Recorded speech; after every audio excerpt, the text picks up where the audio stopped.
What are these pictures supposed to look like? What's going on? So I was apprehensive, I guess, but you know, I didn't mind doing it. I was like beside myself. I was so excited because whenever I heard about this project, I thought I am going to be in this project whether Jamie wants me to be or not. I thought, sure, why not? I've never done anything like this. It sounds like fun. I had no idea that what started out as fun would become so intense. I was completely honored. There wasn't a hesitation. Even if I felt not worthy to be in it, I would have done anything.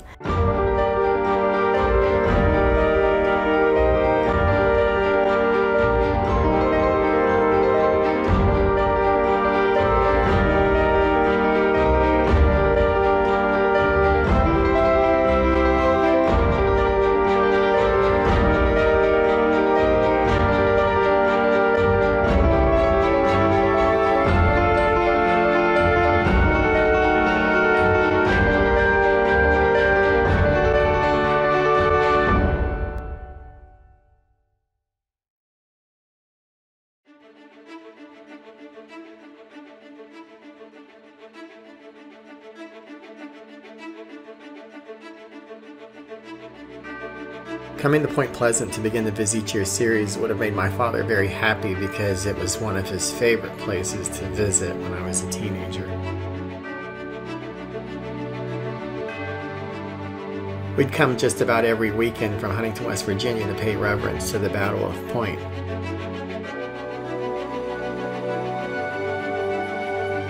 My father always emphasized the importance of expressing reverence to figures of the past. After my father had passed, I moved to Point to begin the VISITEURS series.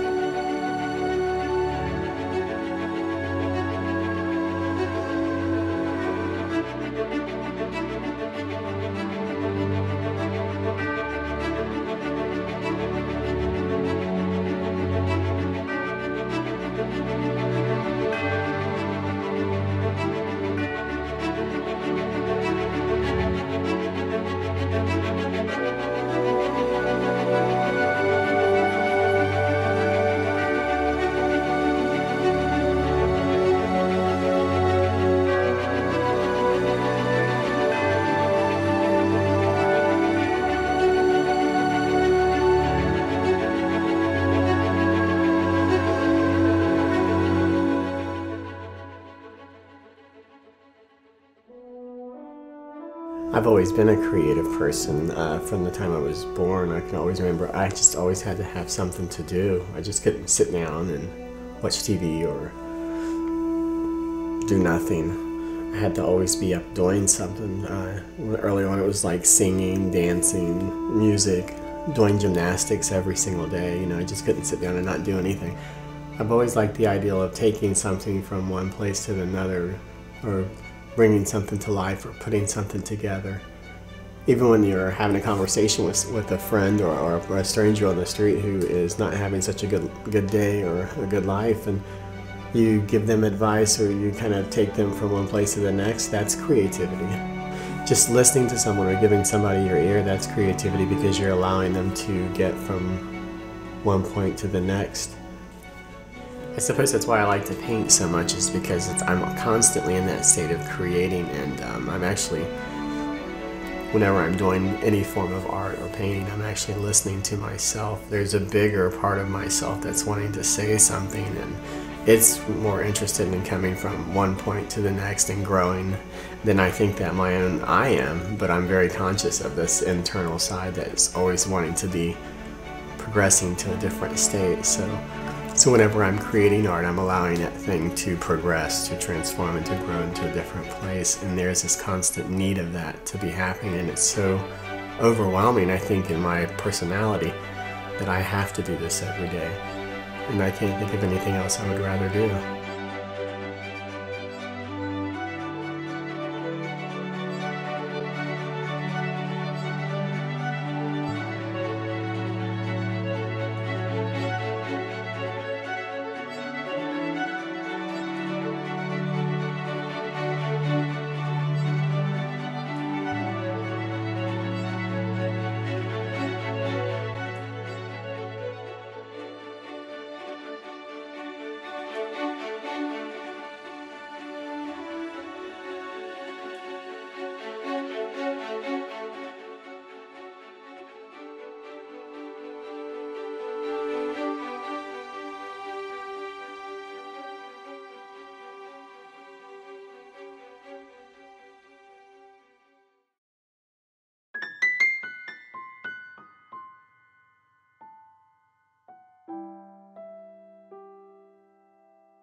Thanks to Ruth Finley, Absolutely. who is the owner of the historical Low Hotel, who gave us the wonderful tour of the penthouse and then gave us the privilege of living here and doing my Visiteur series here. And it was key, I had to do it here because of this being a hotel and people coming here as visitors. I thought that it was kind of, metaphoric to do the Visiteur series here. When he saw the penthouse apartment, I think he knew it was meant for him. And he had the vision of himself painting there and bringing that to life and having it look the way it does today and having the art hanging in there. And he saw the view out of the library window. He said, someday I'm going to live here. And about 1 year later, we were living here. And it is the most peaceful, beautiful place.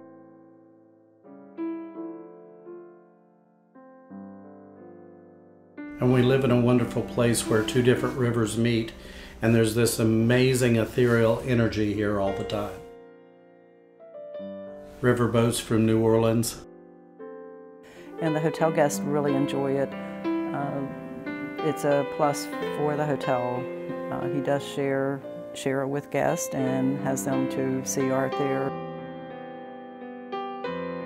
I learned very early on, knowing James, that he is one of the most intelligent, creative people that I've ever met in my life. But being that way, he tends to forget the day-to-day moments, and he'll forget to eat for an hour at a time or a day at a time sometimes. And I learned very early on that it was going to be my job to keep him fed and healthy so he could produce art. And I've always loved to cook, so we were kind of the perfect pair because he loved to eat.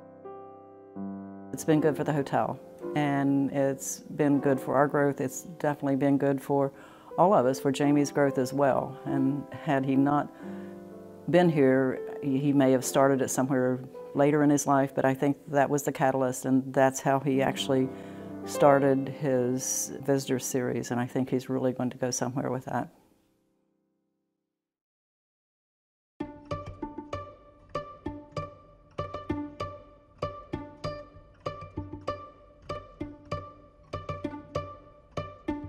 When I came up to the ideal of the Visiteur series, I was really looking for a singular or cohesive collection that focused on one main ideal.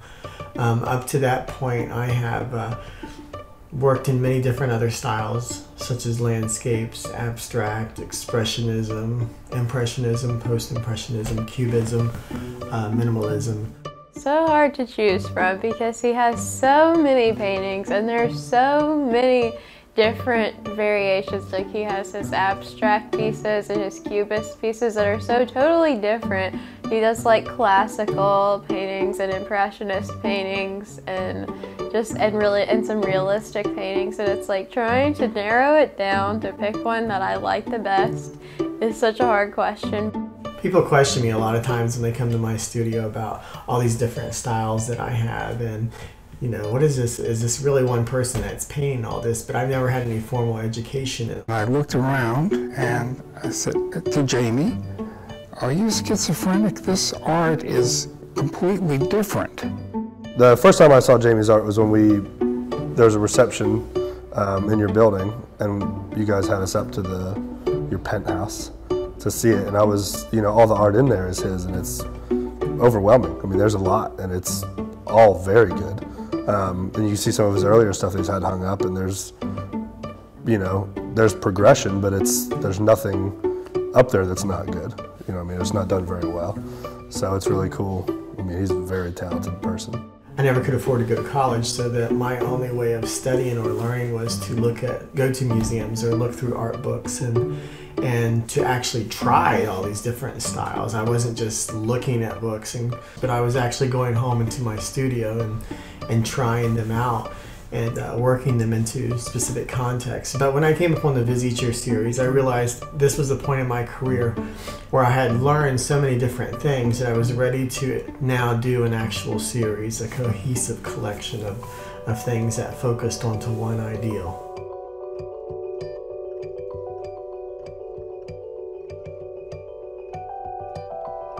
Part of me doing so many different styles is the exploration and self-education, learning about textures, dry brushing, glazing, how oils blend, what happens when this color is painted next to this one.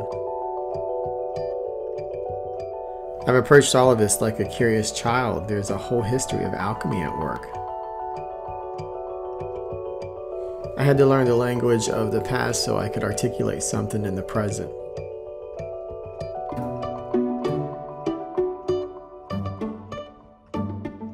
I suppose I am multilingual in that I can speak in so many ways visually. Even when I was composing music in school, I learned how to compose a melody in the style of Beethoven or Mozart and all the other personalities. I learned to see things as they are expressed through all of the various personalities. I suppose I approached painting the same way, pushing a melody in all the various visual perspectives.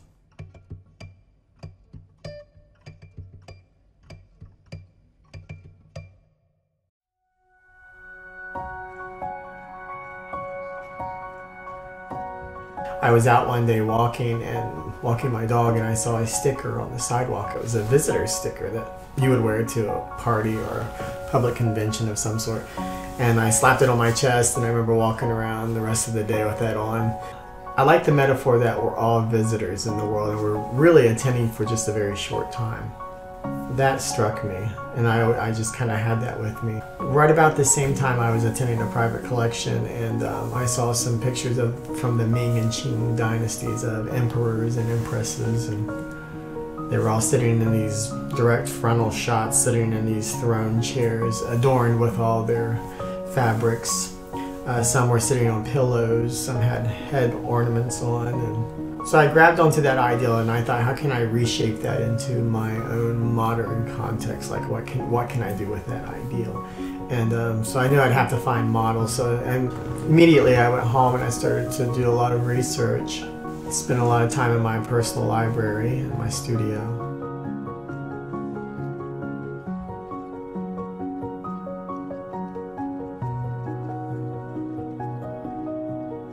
When I begin researching a new project, I always go back to the very basic aesthetics because they are the foundation and structure we build off as creators. And for the Visiteurs, I was looking for a balance with the image, the harmony of how something would sit on canvas.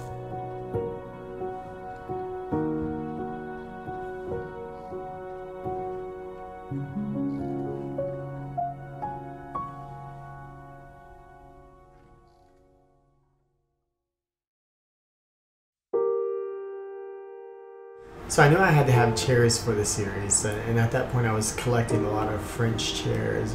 One chair in particular was the Ghost chair by a French designer, Philippe Starck. And I had one of those sitting at my desk at home, and I knew that I wanted one of the visitors to use that one. So each personality and each person that was modeling for me was going to have their own particular chair to accommodate the story that I wanted to tell with them. And to accommodate their personality to a degree. The first chair I used and came across was originally owned by a Holocaust survivor. I immediately fell in love with it when I saw it, but when I heard the story behind it, I just couldn't walk away from it. Any type of historical item like that has a story like that attached to it. You just want to pull it close and really feel what that moment meant and what it represented. The quote from the chair is really cool. I mean, I can relate to that on a super personal level. You know, you have people come in and out of your lives, you know, whether friendships or family, death, you know, different things, you know, or you move, and traveling, and all these different people make, you know, an impression on you. And you only have a short amount of time with any one person. You never know how long that is. So being able to sit in that chair and make a good first impression or a good lasting impression on somebody is, you only get one chance. I lost my mother, Alice Hobson. She was truly one of the most amazing women I had ever known in my life. And my mother was absolutely wonderful, and she loved Jamie in a way I had rarely seen her love anybody. she was a great inspiration to both of us. And it truly devastated me that that moment had happened at the beginning of this Visitors series, because it really hit home that we are all in our chairs for a very brief moment and are gone.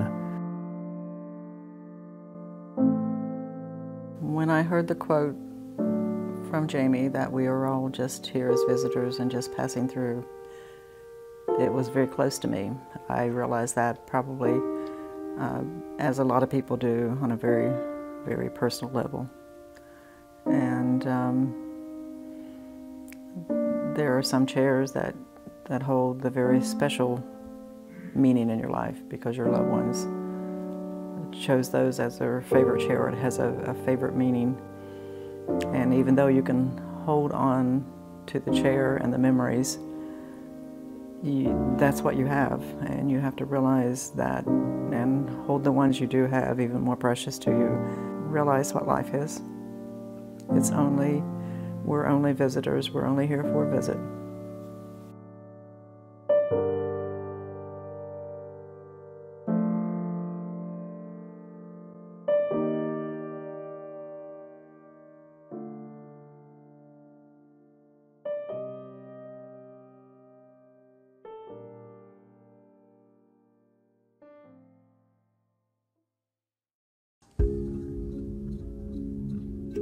So then the other part of the story I wanted to tell in the paintings was the textiles, and I knew I wanted to use textiles because I was really inspired by Edvard Viard's paintings and how he would utilize patterns and repeated patterns to create harmony in his pieces, and so I wanted to harmonize that, but the textiles themselves had to tell a story about the individual, about the projected story that I was trying to tell in each painting. So I went on to research a lot of textiles, mainly William Morris, and then a lot of other different ones as well.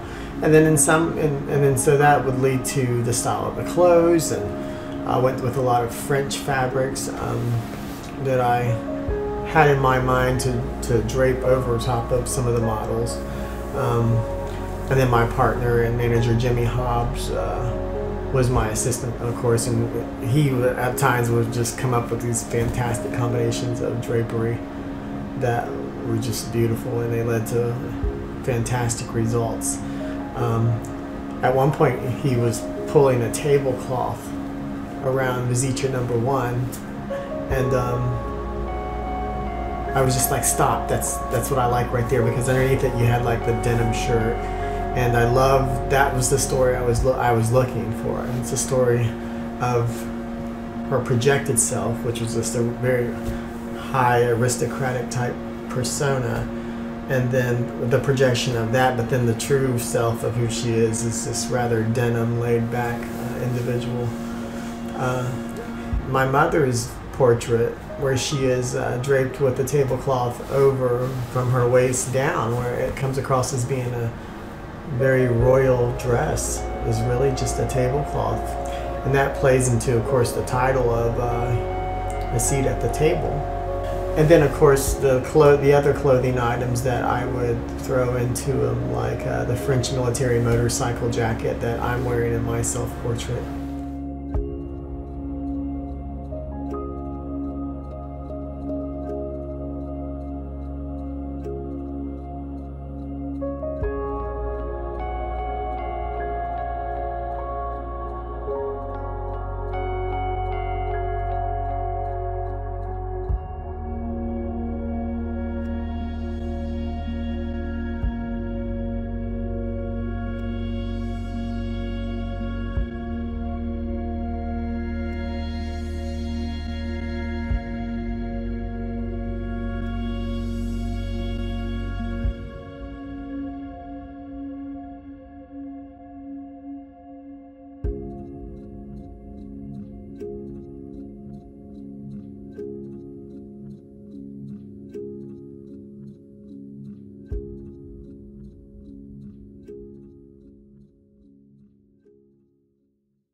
The first model I chose was Miranda Wood, and I had run into her actually as I was out walking my dog one day, and I said, this is the one I'm going to have sit for me.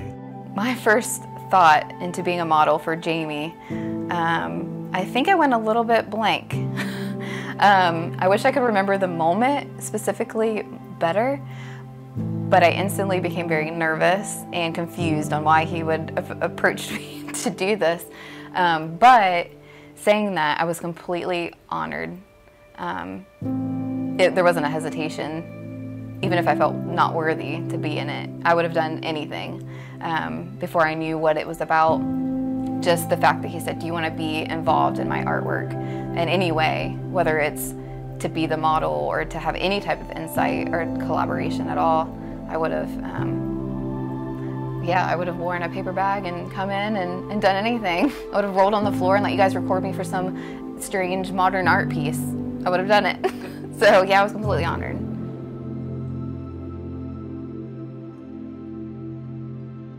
When Jamie asked me to come in to your guys' space, basically, in the ballroom to model, I didn't know what to wear. I asked him, what should I wear? And he just said, just wear whatever. So I thought, okay, well, I didn't know anything about the painting. I just knew he was going to paint a portrait of me, and that was it. And I said, I'm wearing a button-up shirt. Is that fine? And he was like, perfect. So I come in not knowing anything what to expect. And there's this chair, this very eye-catching, beautiful chair in this large ballroom with these huge windows and this beautiful lighting. And then, I'm getting kind of more of a sense of the painting, and he's kind of explaining the idea behind it and his impression of me when he first, encountered me unexpectedly on the street. And so he just asked me to sit there, and I, sat back and felt regal in the chair, and which is ironic because that's, kind of his impression in a way of me before he got to know me. But, and then here comes Jimmy over here with this draping. And I didn't question it. I think some people might have thought, what in the world is he going to do with this? But I was just like, wrap me up. Let's go. We can do this. Let's make art. And it was beautiful. I could tell, I couldn't see myself from your perspective or from Jamie's perspective, but I could look down and I thought, yep, this is going to be a pretty amazing piece. And yeah, you could put anyone in that chair and Jamie could paint an amazing portrait of anyone with their essence, but I do feel like it's almost it was another version of me from another life, or something that's inside of me that I didn't know was there until I saw that painting for the first time. I almost cried because I thought he's captured something that I didn't know that I have, and I just discovered it seeing his work, and so I thought that was pretty amazing.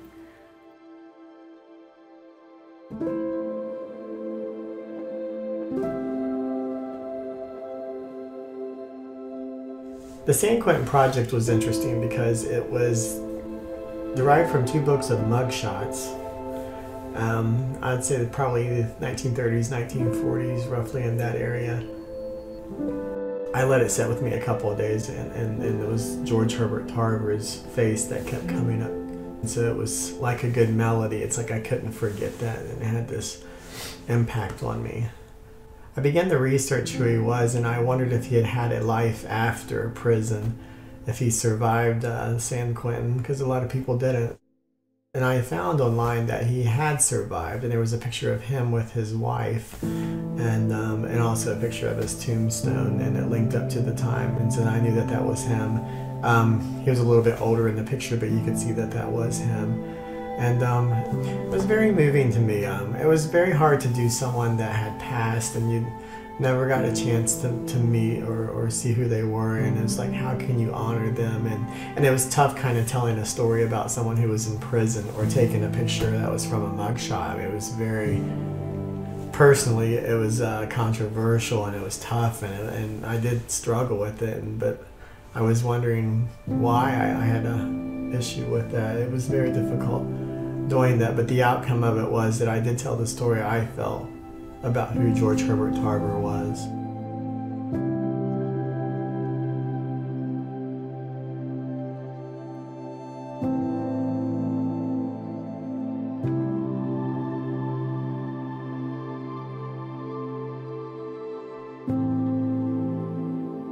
third choice for our model was Aaron Buckley. And I had been looking at a Chinese gold pheasant, William Morris textile, and I saw him in public, and he has like this reddish blonde gold kind of hair, and it was combed back, and it had the exact same kind of structure as the bird did, so that caught my eye. And initially I was going to have that textile in the background, but after meeting him and getting to see him, I could see his personality in full, and I really couldn't separate myself. He has a very strong personality, and he's very shy at the same time, so I wanted to tell a different story about who he was and who I felt he was trying to project, and the truth of who he might be. My first thoughts when he asked, you know, I went to art school for photography, so I've sat for people before, and I've always found it uncomfortable, especially to see yourself later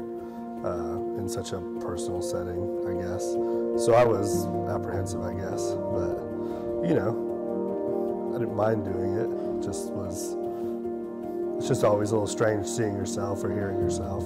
I am so glad Jamie has asked me to be a part of this. It just seems to keep getting bigger and bigger, and I feel like I have been immortalized in his art, surrounded by all of my favorite things. And I think, wow, when my chair is empty, people are going to be looking at my portrait, and I feel like I'm going to be immortal.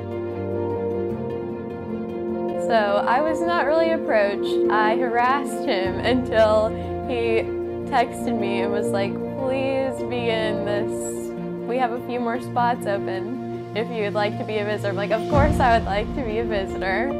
I've been tormenting you for about 6 months now wanting to be one. So I was really, really excited. I was telling everyone, I was like, I'm going to be in a big painting in a museum. It was very, very exciting.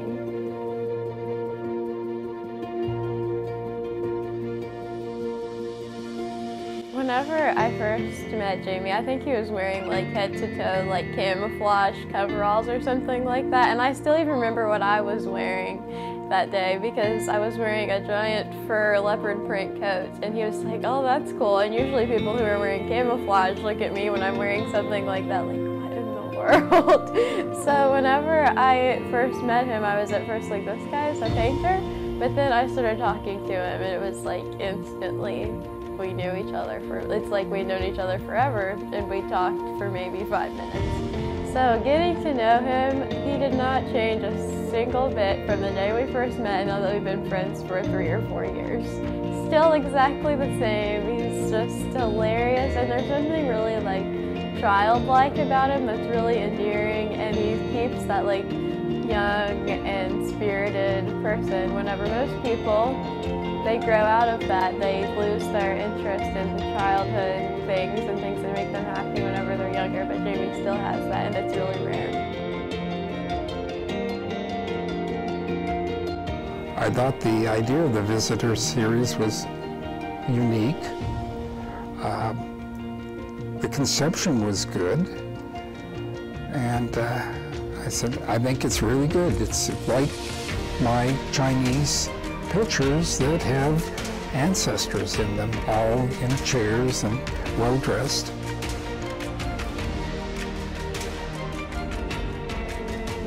And then the first one I had bought was wonderful. He had a beautiful girl in a white gown, and I still love that picture. I love them all.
Choosing the frames for this series was a bit of a challenge because as the series progressed and the more you painted, we realized that we needed to touch on tradition and yet speak to today at the same time. So instead of being able to just order frames, we had to design them and have them built. And we worked with some incredible artists and artisans to make that happen. And it took about a year, year and a half, as hard as we could work, to get them all designed and built and shipped. The sizes of the frames, by the time you ended up stacking all of the moldings and everything together, all of the paintings from the outside measure about 6 by 7 foot. And it's a challenging size to have moved and shipped and work with. It's been an amazing experience, it has. Each frame was chosen specifically to coordinate with the background textiles or the outfits they were wearing or a design in shoes. I mean, it all interacted. And at the same time, we wanted each frame to speak to the other frame. And so we touched on moments from each painting to coordinate with the next frame. And it was an experiment that worked out incredibly well. When the day finally arrived for me to put the canvases into the frame, it's such a pleasant time when you're doing a series, or you can finally exhale and the pictures are finished, they're all dried, they're varnished. And so the process of putting the canvas into the frames has always been a joy for me because it's an end to that process. And so but it takes a lot of precision putting the canvas into a frame, bolting them in and getting them properly structured into the frame, and then having them backed and labeled. And since these are really large canvases and frames, they do take a lot of attention. We had the privilege of being able to add a book to the museum exhibition, sponsored by Jack and Angie Bordelais, and we had museum photographer John Spurlock and head curator of the museum Chris Hatton come in and photograph the pieces where all 12 visiteurs would be featured.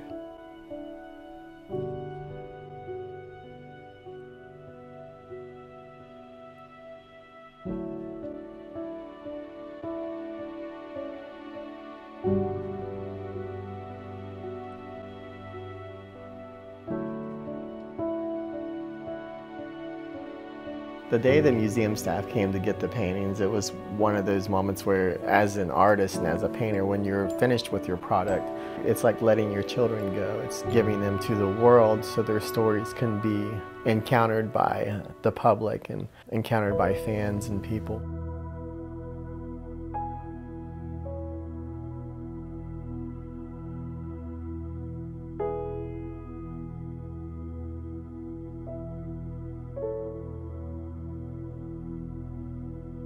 And the staff at the Huntington Museum, they're such professionals at what they do that it was the first time I really just was comfortable with turning them over into their hands, because I know that they handle everything with the utmost care and respect.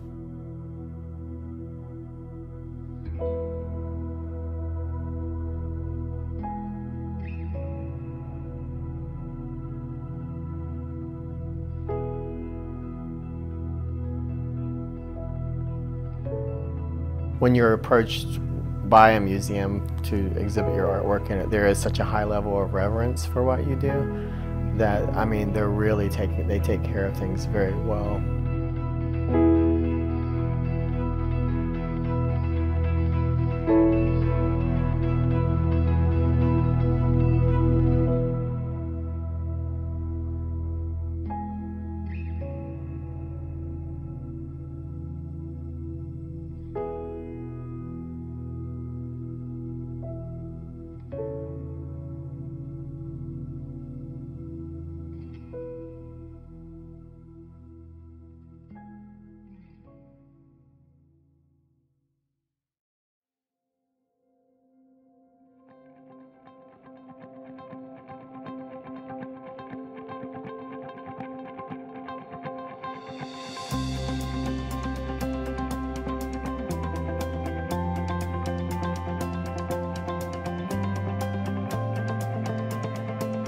we were rather overwhelmed because in a very few minutes, hundreds of people had showed up, and the parking lots were full and people couldn't find a place to park.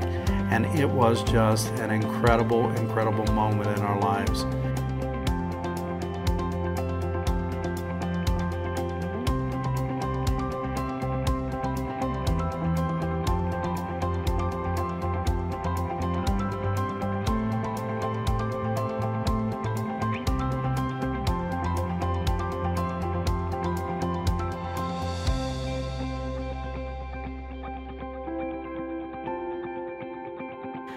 Oh, the first time I saw that painting in the gallery, it's hard to describe. It was almost surreal.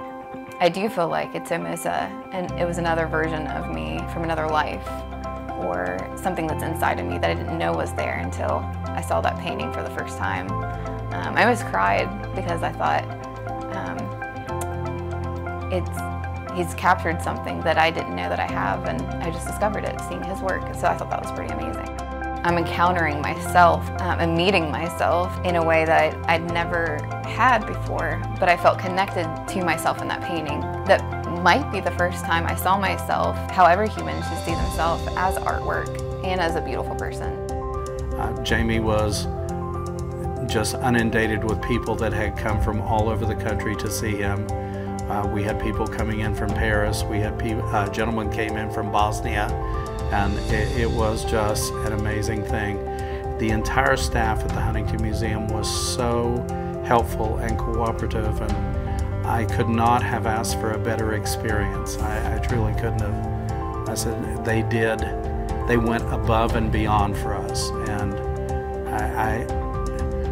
I cannot imagine being able to have a better experience at a museum than with the Huntington Museum of Art. You can be whoever you want to be around Jamie.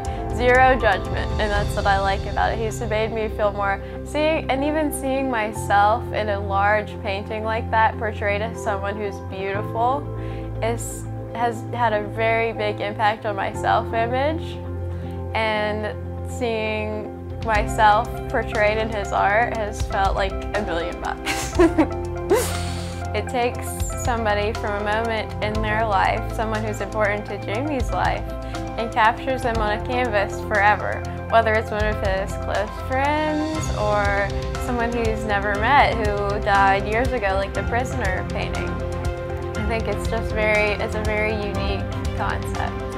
And it's really, I can tell that there's been so much thought that's been put into it, and so much careful consideration, what's going to go in the painting and how he's going to capture their spirit the best. Overwhelming. I mean, it was massive and beautiful. I mean, you know, the talent that went into it was really overwhelming. So now seeing it be me, it didn't seem like me, you know what I mean? So, you know, even though the likeness was perfect, it just looked like somebody else, you know? It was crazy. It was really neat to see. So. And it was truly one of the highlights of my life to be able to do this with Jamie. It was wonderful. His family had traveled from all over the place to come in to see us, and all of the models were there. It was just wonderful, and we can't thank the models enough. All of the models were so giving and so caring about this project, and would come in for multiple sittings, and we couldn't be more thankful.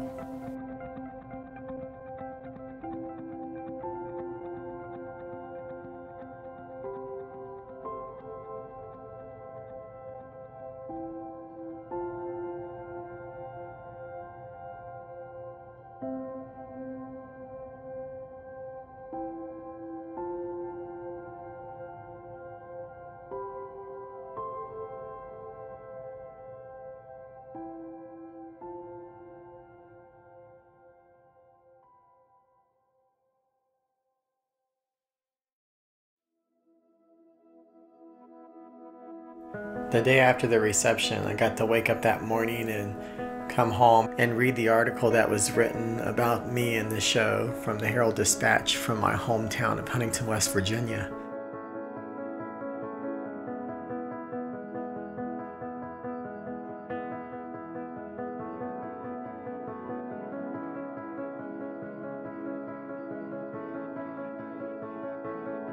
We had an attendance of 458 people show up at the reception, friends and families. I had people from California, people from Atlanta, Georgia, people from New York. I had an individual from Paris, France show up. It's been a real journey working on the Visiteur Series here in Point Pleasant, and I hope to continue this for the rest of my life, to continue to paint visiteurs and maybe look back on my life one day and see that there's a legacy of hundreds of visitors. And I look forward to many more years of sharing my art with the rest of the world.